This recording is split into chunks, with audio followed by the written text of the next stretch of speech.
আসসালামু আলাইকুম। Medicine info বিডির পক্ষ থেকে আপনাদেরকে স্বাগতম। আজকে আপনাদেরকে পরিচয় করিয়ে দিচ্ছি রেডিয়েন্ট ফার্মাসিউটিক্যালস লিমিটেডের একটি বহুল প্রচলিত tablet Coralcal D. Coralcal D ট্যাবলেটটির group নাম হচ্ছে coral calcium plus vitamin D3. ট্যাবলেটটি বাজারে দুটি ভেরিয়েন্টে পাওয়া যায়, একটি হচ্ছে কোরালক্যাল ডি এবং কোরালক্যাল ডিএক্স।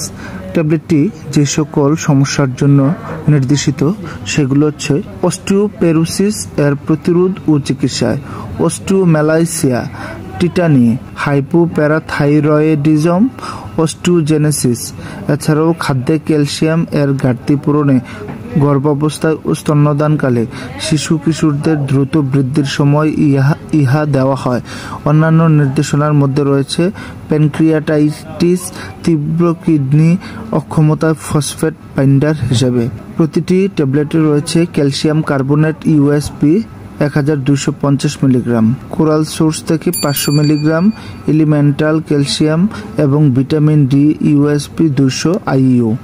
প্রতিটি ডিএক্স ট্যাবলেটে রয়েছে calcium carbonate USP 1500 milligram, coral source থেকে 600 মিলিগ্রাম, এলিমেন্টাল ক্যালসিয়াম এবং ভিটামিন ডি ইউএসপি 400 আইইউ।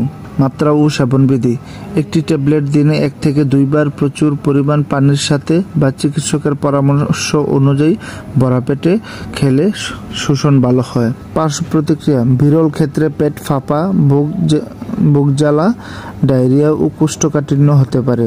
দীর্ঘদিন ব্যবহারের ফলে হাইপার ক্যালসিয়ামিয়া হতে পারে।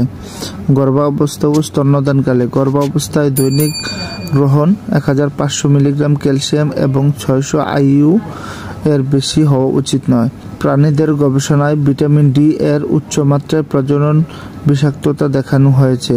গর্ভবতী মহিলাদের ক্ষেত্রে ক্যালসিয়াম এবং ভিটামিন ডি এর অতিরিক্ত মাত্রা এড়ানো উচিত, কারণ স্থায়ী হাইপার ক্যালসিয়ামিয়া উন্নয়নশীল ভ্রূণের উপর বিরূপ প্রভাবের সাথে সম্পর্কিত।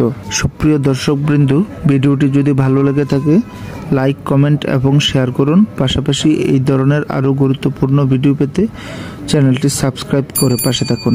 আসসালামু আলাইকুম ওয়া রাহমাতুল্লাহি ওয়া বারাকাতুহু।